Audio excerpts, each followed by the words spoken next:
ஜபத்தை எல்லாம் கேட்டு என் கர்த்தர் இதுவரைக்கும் பதில் கொடுத்ததுக்காக உமக்கு நன்றி செலுத்துகிறேன்ப்பா.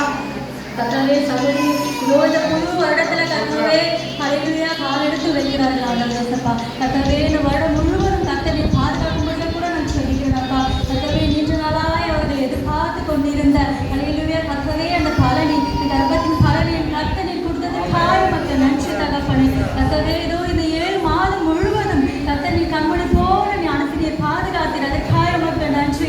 எவ்வளோ குறைவுகள் இருந்தும் தேவன் இதுவரைக்கும் நீ நிறைவாய் நடத்தினீரப்பா. அதற்காக உமக்கு நான் நன்றி செலுத்துகிறேன் கர்த்தாவே.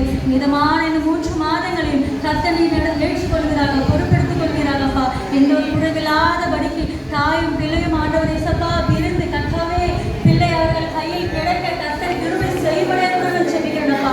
அதனால் உடல் சுக ஆரோக்கியத்தோடு கூட ஹல்லேலூயா கர்த்தர் பிள்ளை பிறகு தேவன் கிருபை செய்யப்படே கூட நான் செபிக்கிறேன்ப்பா. கர்த்தாவே இந்த பிரசவ நேரத்துல கர்த்தாவே சபையோடு கூட என் தேவன் இருக்கிறாங்க.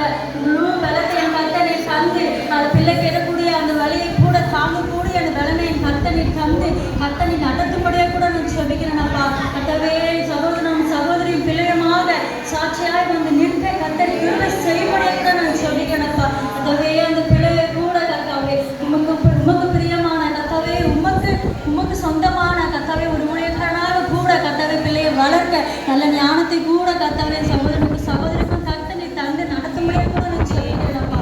கர்த்தாவே இந்த குடும்பத்தை பொறுப்படுத்தி நீ கொள்ளுங்க. நீ தேவைகள் எல்லாவற்றும் சந்திங்க. நீ குறைவுகள் எல்லாவற்றும் நீ நிறைவாக்கி நம்மையா கூட நான் செபிக்கிறேன்ப்பா. சகோதரன் கர்த்தரை ஒப்பு கொடுக்கிற நீரே நடத்துங்க. நாமத்தை ஜெபிக்கிறேன்.